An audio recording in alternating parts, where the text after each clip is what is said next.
Hey, scribes.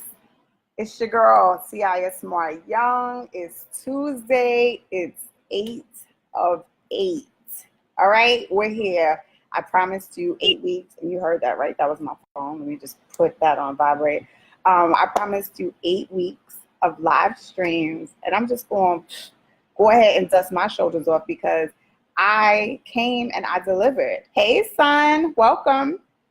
I came and I delivered, and you came and you showed up and you delivered too. So let's get into this. But before I get into today's lunchtime conversation, which is about answering this burning question, actually it's a few burning questions, but we're going to start off with, should you write for free? Before I get into that, I'm going to give you a few updates, as I always do. So if you have ever been to my website, which is my name, www.taiasmartyoung.com, I'm going to actually write it here. Hey, thanks, son, for saying you are proud of me. Do you ever know how you proud of yourself for doing something? Because you're like, I said I was going to do X, and I actually did X. Hey, Jean. So on my website, which I just put in the comment section, if you ever go to my website and go to the section where it says shop, I have t-shirts specifically for writers. And I was trying to be all cool and do this little black and white motif. And people kept hitting me up and saying, I need colors. Where's the red? Where's the blue? Where's the gray? Where's the white? So I was like, you know what? I'm going to wait until I get another batch of designs together. And then I'm going to relaunch with some colors, some t-shirts with different colors and different expressions. So let me just share with you really quickly. Jean has already seen some of these, but for instance, if I can drop it, will it let me drop it in here? Tag, if it won't let me drop it in here, I'll just have to pin it. Okay, I can't drop it into the comments. But for instance, one of the t-shirts says, the dopest writers are from Brooklyn.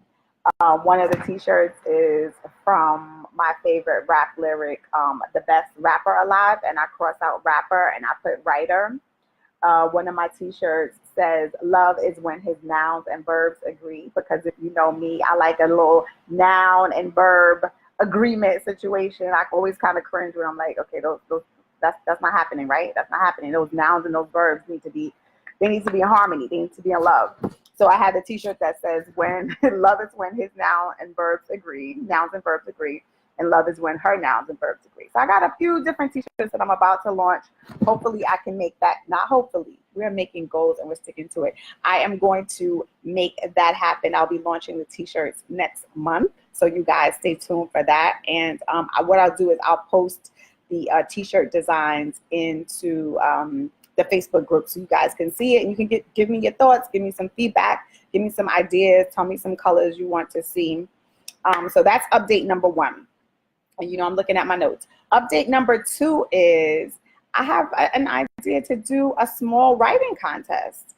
And I want to know if you guys would be interested in that. So what I'm thinking is, maybe it's over. What happens is I'll run the contest over the course of 5 days. So what I'll do is give you some prompts for your story, and it'll be a nonfiction story, and it'll be short. I'm thinking maybe 500 words. So I want to know, is 5 days too long for you? Do you think to work on something that'll give you prompts to make your story better each day? Is $50 a good prize? Is $75 a good prize? Is $100 a better prize? I might get a special guest judge to help me read these entries, just to kind of spice it up and to bring new things to the group and to bring new content to the group. So you guys let me know. What do you think? Son, Jean, let me see who else is in the group. Jean said he's going to pin it. There's no try, there's only do. Yes. I agree. That's why I corrected myself and said, no, I'm going to do this. Not try, I'm going to do this. So let me know. Hey, Penny, let me know if you are indeed interested in the possibility of participating in a writing contest. I will keep it super simple, similar to the way we did. Remember when we did the writing challenge, you guys, and I did it over the course of 5 days.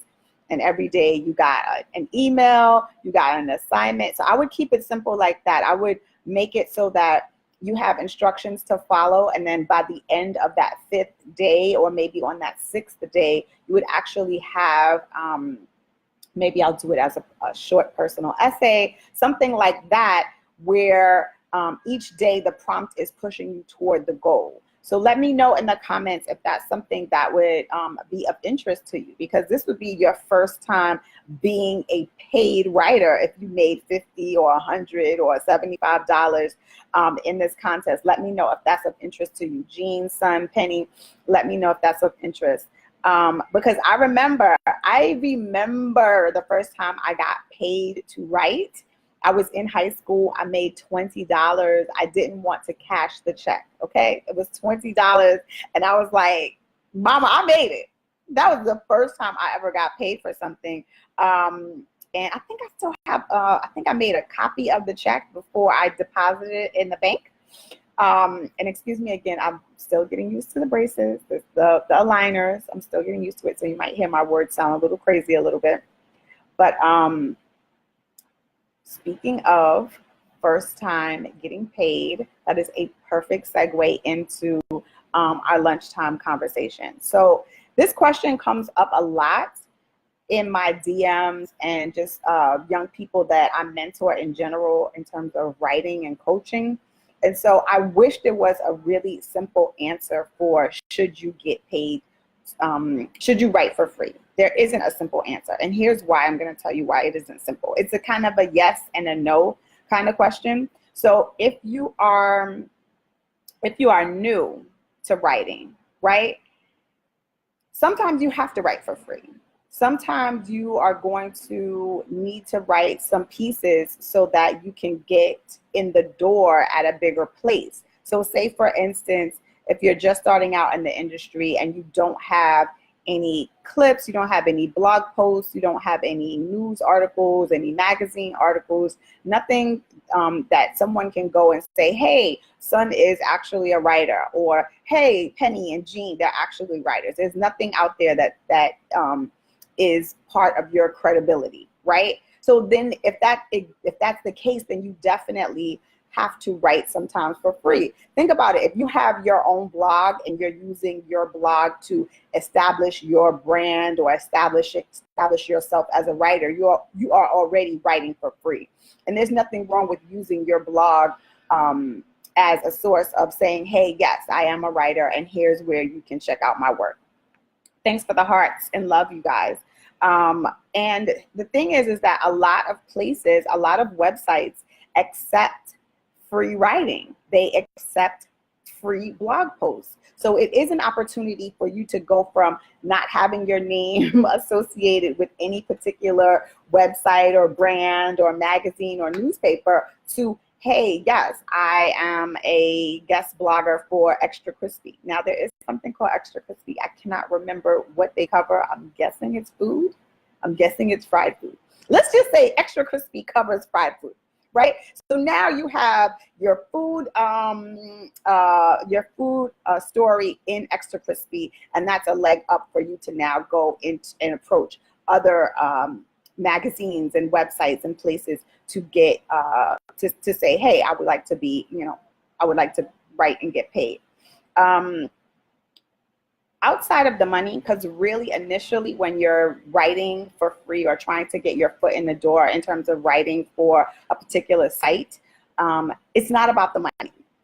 It's about, one, it's about building your writing muscle, because if you've never written in another publication's voice before or another blog's voice before, now is the time for you to be challenged and to write the way that blog needs you to write. It's learning to meet a deadline, because when you're writing for yourself and you're writing on your blog, if you're not on a particular writing schedule, you may post every month. You may post every 3 months. You may post every 3 days. But if someone says to you, if Extra Crispy says, hey, yes, I would love to have your story on fried Oreos, because your fried Oreos are the bomb, right?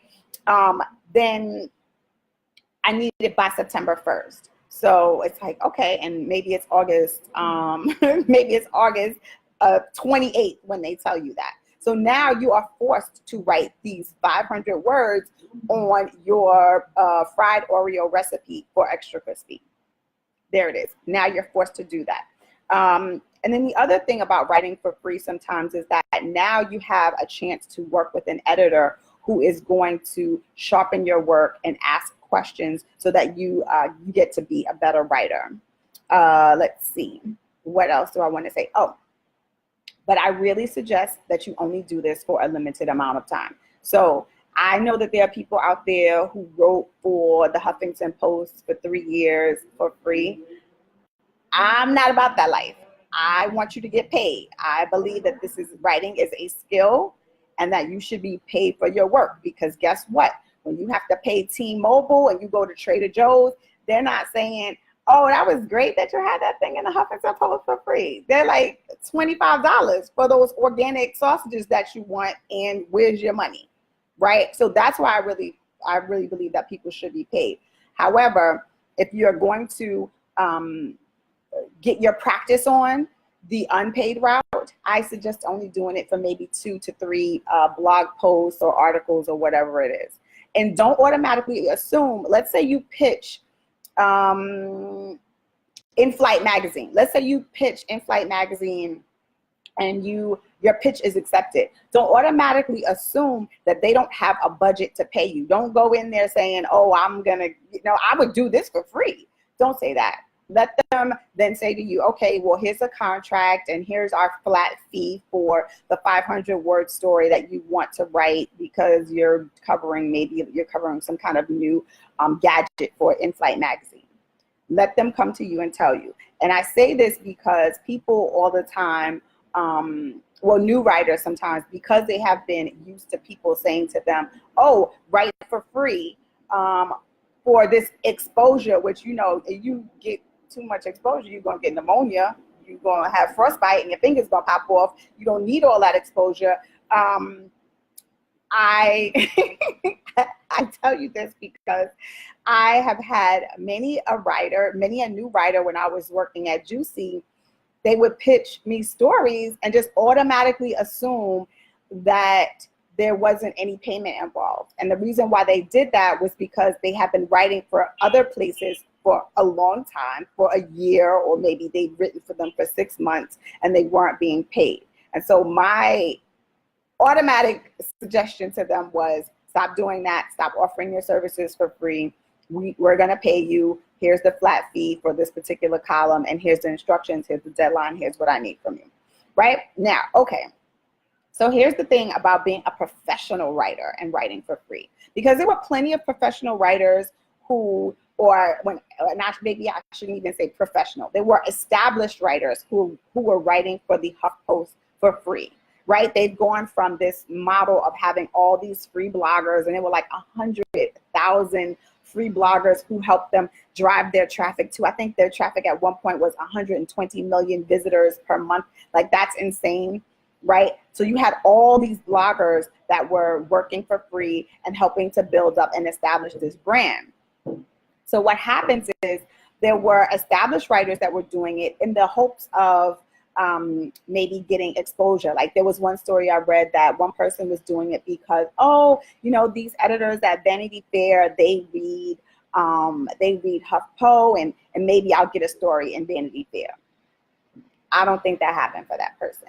But I do know another person who wrote some pieces for the HuffPost and then ended up being, not for HuffPost, sorry. They did write some stuff for free. I think there was focus on a lot of business stuff. And then they ended up being a paid columnist for Forbes and a paid writer for entrepreneur.com. So there are instances where you can use that free model as leverage, whether you're new or established. Now, I always like to give you guys a resource. If you want to know who's paying writers and what they're paying, because thanks to these here internets, everything is out on these streets, there is a resource called whopayswriters.com, and I'm going to write it here so you guys can go to the link, whopayswriters.com. And it will tell you, how much they pay. And you will be surprised that some sites and some publications pay as little as 10 cents a word. Yes, 10 cents a word for your precious prose. They are paying you a dime. And then some places pay, like the New York Times, they pay $1 a word. So it all depends. But when you're new, you know that 10 cents a word is not really what is not the focus. The focus is on getting yourself published. And if you look on, when you go into whopayswriters.com, on the left side of the screen, there'll be this running list of all these different publications that you can click on and find out what someone wrote, how much they were paid, like how much they got paid per word, because that's how we pay in the industry. We pay per word, or we pay a flat fee. And then in addition to that, it tells you how long it took them to get paid, which is really essential, because I have been in a situation where, you know, I was paid, quote unquote, handsomely to write something, but then I didn't get a check for a year. No, not even joking, a year. So that's trouble, and you don't need that. So make sure you check into whopayswriters.com. Okay, so let's see. What else do I want to say? Okay. The other thing that people did when they were writing for free, or even that new writers can do, is that if you're writing and covering a particular beat, let's say it's beauty, let's say it's finances, let's say it's nutrition, and you're writing specific pieces, and you're now getting the clips for your byline, and you're being published, you're now able to position yourself as an expert to now go and maybe approach a larger brand about, hey, I would like to write such and such for, you know, whether it's food and wine, whether it's for Cosmo, whether it's for A Girl's Life, that's a magazine and website out of Baltimore. If you are establishing yourself as, you know, an expert in your field, you can do that. So one of the things that I suggest you do is that if you're writing, no matter free or paid, at the bottom, you know how in Instagram, everybody always says link in bio to go check out whatever free event or another website or maybe merchandise that they're trying to direct someone to. What people will do is at the bottom where it says your name, I'm Taiia Smart and I write about blah, blah, blah. Take that opportunity, not just to have your name there, but to point people to a paid product that you may have, point them to your coaching service, point them to your book, point them to your ebook, point them to your website, your blog. There was a woman who I read about some time ago. She was a parenting blogger, but her site wasn't getting a lot of traffic. So she started writing free posts for the HuffPost. Actually, what she was doing was taking what was already on her blog and then posting it on the HuffPost site. And then at the very bottom, she'd say this blog post about how to live with twins and your pets originally appeared on whatever her parenting blog was. Let's say it was called Hot Mommy, right? Hotmommy.com. So now the link is live and people can now go and click, and she's getting traffic to her website. So it helped her get exposure, yes, and it helped her position herself as an expert, yes, but it also helped to get people to her website, because it's not just enough to be on anyone's website. You have to get people to where you want those eyeballs to be, whether it's Instagram, whether it's your Facebook Live like you're here now, or whether it's your blog. You want people to go to your thing. So if you have your book and your book is ready, make sure that the link goes to your book. All right. I think I've answered that question enough. We've done it to death, right? Okay. So here's another question that I get. Should you write smaller pieces, essays, short stories, before you dive into writing your book? Again, I think this is a great idea.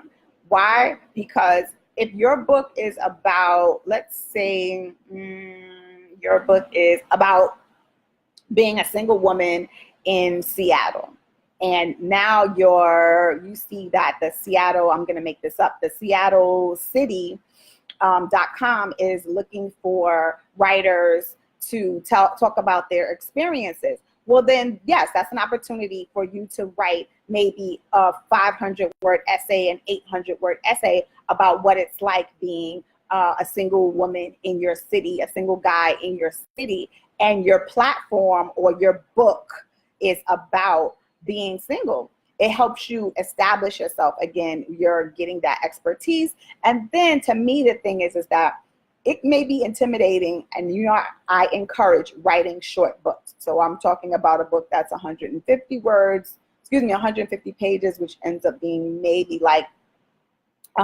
30,000 words, right? Or maybe a little bit more than that. Actually, it's for 150 pages.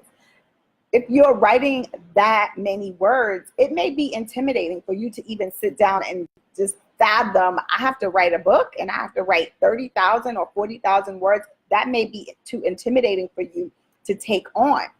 However, writing this 800 or 500-word essay for the Seattle City girl seems a lot doable.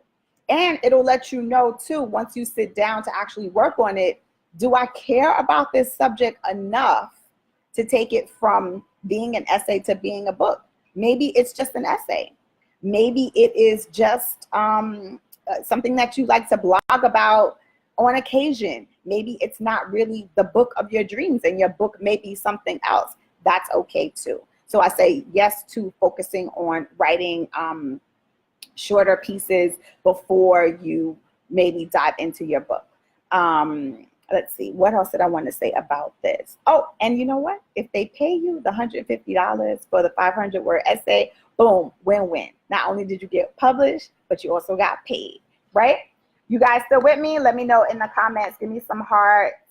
Let me just go back to the comments, because you know what always happens with me. My thing gets stuck. So going back to the contest, Gene says, yes, he's down for the contest. He says 5 days is enough. Sun is talking about the gear. She said, I think some gear from your site would be a great prize too. See, this is why I need y'all, because when I'm not even thinking, y'all are on it. Sun says she is down for the contest. Jean says a free shirt is good. This is all good. Thanks, you guys. I appreciate this so much. I hate when my comments get frozen. Participants are to subscribe to the site to enter. See, this is what I'm talking about. You guys are on it.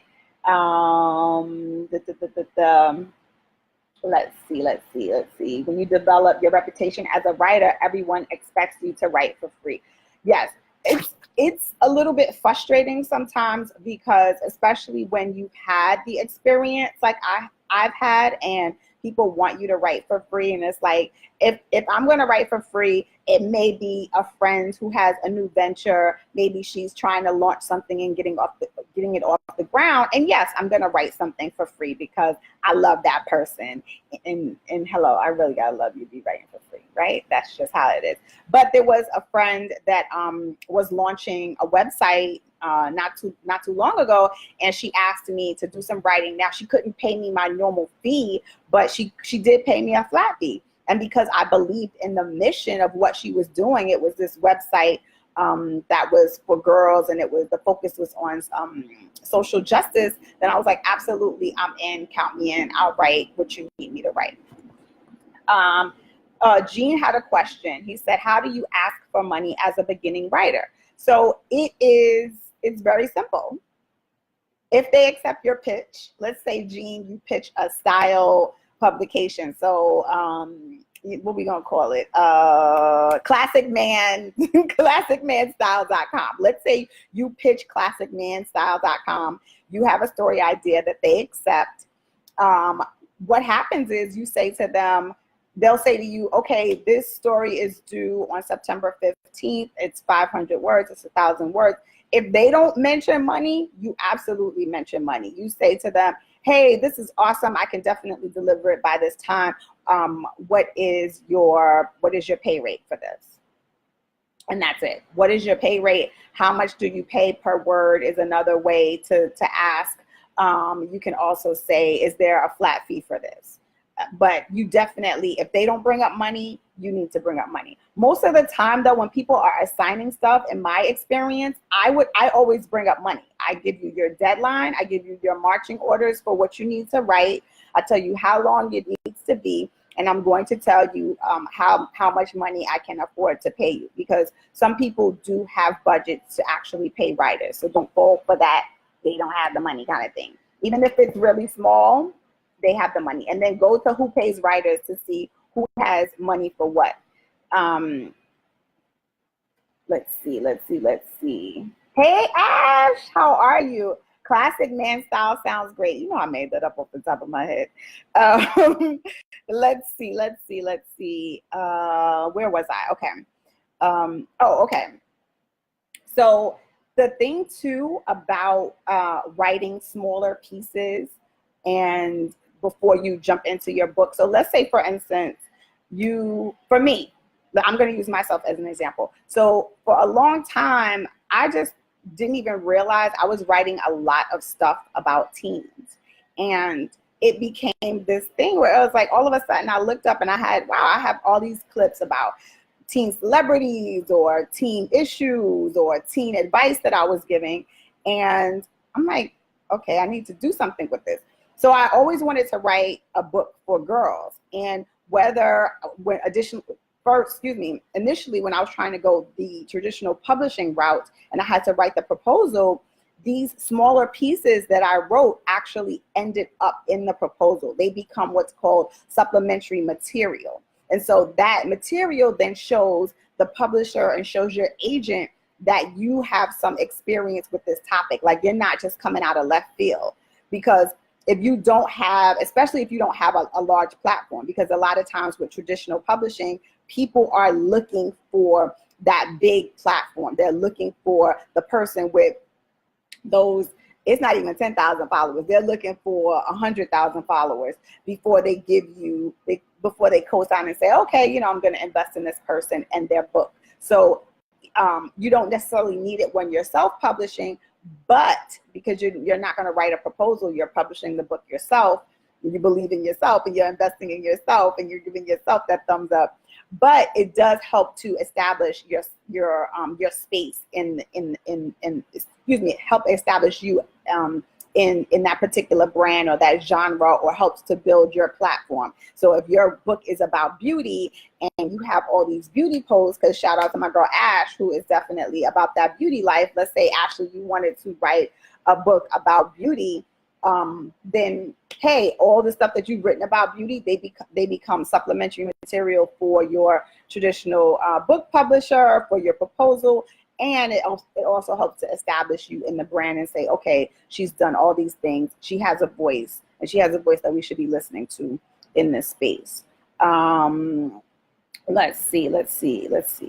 And also speaking engagements as well. I use that in my proposal too. So, and don't forget, this happens sometimes, that people's stories that run in magazines and blogs, those things sometimes become books and they become movies. Remember the movie American Gangster about Frank Lucas, who was like the drug kingpin of Harlem? That started as an article. I think the name of the story was called Return of Superfly. That started as an article and it ended up becoming a book. Let's see.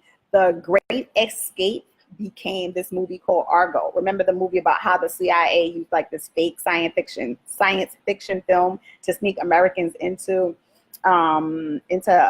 sneak Americans out of Iran? Yep, that started as a story. Remember Shattered Glass? This was like a big thing in the 90s about that journalist who was writing for, I think it was called The New Republic. Was it The New Republic? And he was plagiarizing all of his stories. So that became a movie, and I think also a book, but it started as a story. So don't underestimate the power of your story. Don't underestimate the power of writing a story that has the potential to be more than just the story. Okay? All right.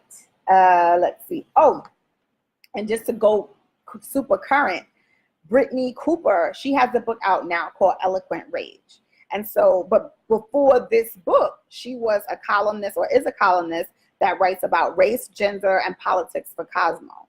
She's also a professor of Africana Studies, at Rutgers. She's a professor of gender studies. So here she is, and she calls herself, she has the Crunk Feminist Collective. So here she is, she's been building her brand all this time, leading herself up to this book. So don't feel that you have to jump into the book at the moment. Feel free to build yourself up and build your brand up. Okay, so let's see. Oh, another question I get, sorry about that, is should I enter writing contests? And I'm gonna keep it short because I'm realizing we're at the 30-minute mark. But I say yes to entering writing contests because, one, it gives you that deadline that you need to produce something in a short amount of time. If you win, you're now paid. There are different levels of contests. So some are really prestigious and some are local. Like my little contest that I'm going to do with you guys, that's local. That's not prestige, not yet, by any stretch. And the money varies in terms of the contest. Like if you see a writing contest and it has like $10,000 is the prize, you automatically know there's prestige associated with it. They probably have some really heavy hitting judges that are part of it. There's going to be a publication involved. You're going to be in an anthology. You're going to be on a website or a magazine, whatever it is. And you really have nothing to lose when you do a writing contest, because it is, again, a chance for you to flex your writing muscle, especially if you haven't been using it, or if you need to be able to say, dag, I need to produce something before the end of the year, and this writing contest is now due November 15th. You have something that's legitimate for you to work toward. So I'm not going to give the Spark Notes recap because we've already, it's a long time. I've been talking for a long time, and you guys have things to do. Let me see. Are there any questions about writing for free, writing for contests before I cut out? And my comments are frozen. Thanks so much for the hearts and the love. I'm going to scroll real quickly. What are the actions for when they don't pay you? You mean, so Jean asked, what are the actions when they don't pay you? Well, if you're talking about prior, if they're not offering you any payment, you don't have to accept the assignment. You can totally say thanks, but no thanks. If you have been in a situation where you have been assigned and the contract is signed and they haven't paid you for X amount of months, you have legal recourse. Thank goodness there is now the Freelancers Act, and you can sue people. You can sue people and you can get your money. And now I forgot exactly how many days, but I think it's like 30 days. It's definitely less than 90 where a publication has to pay you and give you your money.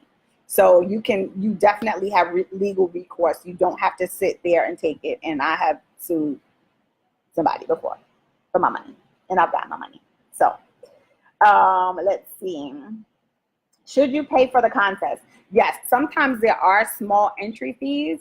And I think when you're first starting out, if it's like I would say anything under $30, I'm willing to enter a contest. But then I also want you to weigh that against what is the prize. So if the entry fee is $25 and the prize is $25, that doesn't even out to me. Like I want you to make more money than that, right?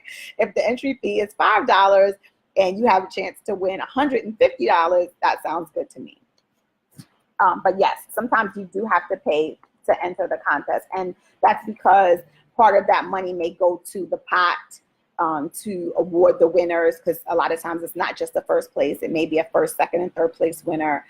Sometimes some of the fee goes to paying the judges. So yes, there are fees involved.